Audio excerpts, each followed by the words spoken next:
మావోయిస్టులు లొంగిపోవడం లేదా కాల్చి చంపబడటం ఒక పక్కన జరుగుతూ ఉంది.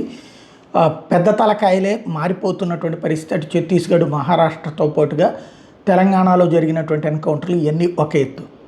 ఇప్పుడు మావోయిస్టులకు సంబంధించిన ఓ పక్కన పరిస్థితిని దారిలోకి తేవడమే కాకుండా వాళ్ళ ఆర్థిక వనరుల మీద కూడా ఈడీ దృష్టి పెట్టింది. ఇప్పుడు మావోయిస్టులకు అసలు డబ్బులు సమకూరుస్తున్నటువంటి PLFI సంస్థ అధినేత దినేష్ గోపే మీదన కేసు నమోదు చేసింది.